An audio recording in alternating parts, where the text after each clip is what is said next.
Salut! Me voilà en direct d'une classe de deuxième année. Comme tu peux voir, les élèves ont terminé leur journée, les chaises sont sur les pupitres et là, moi, j'en profite pour te faire une vidéo explicative sur la météo intérieure.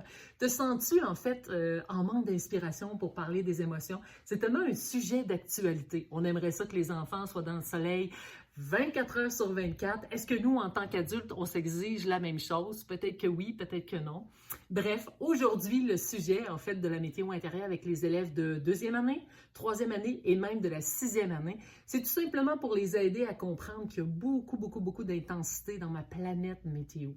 La météo intérieure, peut-être de la pluie, par exemple, elle commence avec une petite pointe pour devenir de plus en plus intense. Donc, juste le fait de pouvoir nommer cette météo-là, ça permet en fait de juste faire descendre l'intensité. Parce que souvent, s'amuser à comparer les émotions avec des besoins physiologiques, c'est-à-dire la soif. Donc, quand j'ai soif, si je ne prends pas soin de ma soif, de plus en plus, je vais avoir la gorge qui va venir de plus en plus sèche, mais aussi, je peux sentir que j'ai mal à la tête, je peux sentir aussi de plus en plus, je suis déshydratée. Donc, ce besoin-là, en fait, il va devenir de plus en plus comme, hey, c'est inconfortable si je nourris pas, en fait, ce besoin de boire. C'est la même chose aussi avec l'émotion.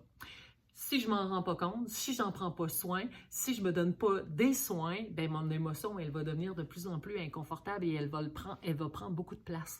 Donc, c'est intéressant de comparer en fait les émotions avec les besoins physiologiques et justement avec les élèves ce matin, ce que j'ai beaucoup aimé, justement, on parlait de la soif.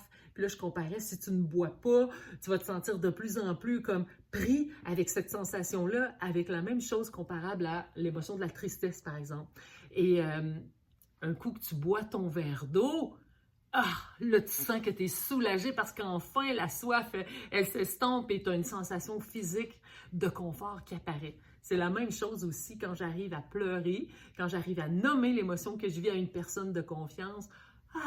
Elle va diminuer, mais je vais me sentir soulagée. J'aime beaucoup le parallèle avec l'arc-en-ciel parce que l'arc-en-ciel, pour qu'elle puisse apparaître dans le ciel, il faut qu'il y ait l'harmonie entre le soleil et la pluie. Si par exemple, on a un ciel complètement dégagé, puis la pluie cogne à la porte pour pouvoir rentrer, puis le soleil dit non, je ne veux pas te laisser rentrer, bien là, il y a de la résistance, puis de plus en plus, la pluie va peut-être passer par un autre chemin pour pouvoir arriver à partager ce qu'elle a à partager, en fait. Peut-être qu'elle va s'inviter avec le vent, ou peut-être qu'elle va s'inviter avec l'orage pour se faire entendre. Donc, c'est de réaliser que l'intensité de l'émotion va devenir de plus en plus vive et ça va cogner de plus en plus fort. Jusqu'à temps que peut-être le soleil dit « OK, la pluie, tu peux rentrer ». Donc, les deux vont commencer à être en harmonie et c'est là que notre arc-en-ciel va arriver. Donc, j'aime beaucoup partager que l'arc-en-ciel, c'est la sérénité. Puis la sérénité, en fait, c'est d'être bien dans le confort puis dans l'inconfort. C'est vraiment ça, la sérénité. C'est pas juste d'être calme et apaisé. Non. C'est des fois d'être capable d'accepter l'inacceptable. C'est la même chose pour la journée pluvieuse, puis que là, le soleil cogne à la porte pour pouvoir entrer. Mais la pluie dit non, moi je reste dans ma tristesse, Et c'est de réaliser que le soleil, peut-être qui arrive, les rayons chaleureux d'une personne qui est là pour toi, pour t'écouter, puis toi tu refuses, mais c'est que tu restes dans cette pluie-là. Donc, malheureusement, il y a comme une résistance qui se crée.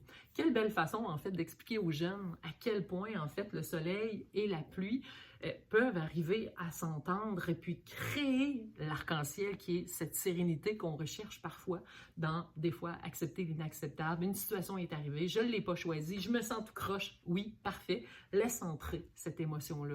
Alors, c'est intéressant que voir le vent aussi peut s'inviter, l'orage peut aussi s'inviter, mais le but, c'est d'arriver, en fait, à donner des possibilités à des élèves de pouvoir exprimer.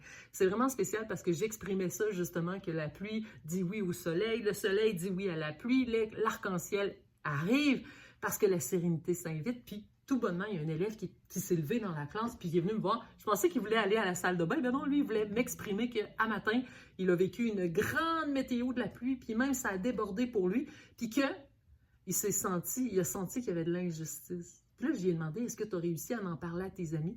Puis là, il a dit non, j'ai pas été capable, mais il dit, je viens de comprendre.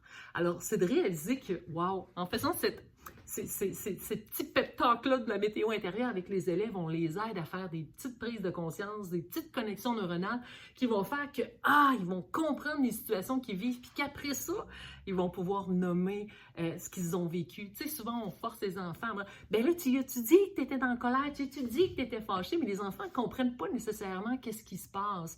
Et puis, ben, ils vont dire, ben, je suis fâché, mais ils ne comprennent pas. Tandis que là, quand on fait de la belle prévention, avec des images simples comme ça, là, les enfants, ils ont des connexions avec, ben là, j'étais dans une grande pluie, c'était intense, puis là, le fait que je n'avais pas dit ce que j'avais à dire par rapport à comment je me sentais, bien, ben, j'ai pas réussi aussi à peut-être recevoir les rayons de soleil d'une personne qui m'était chère, peut-être.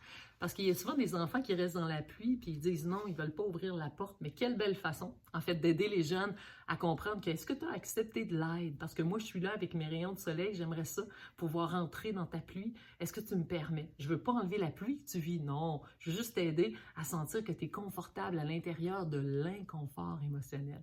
Alors, j'espère que cette petite capsule t'aide, en fait, à pouvoir te dire comment je pourrais parler de la météo intérieure avec mes élèves ou avec mes enfants.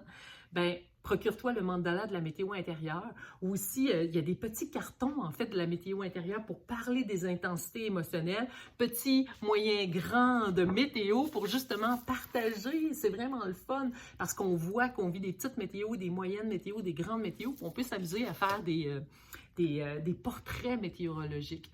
Alors, plus on amène cette prévention-là, plus ça devient un langage naturel, facile, simple.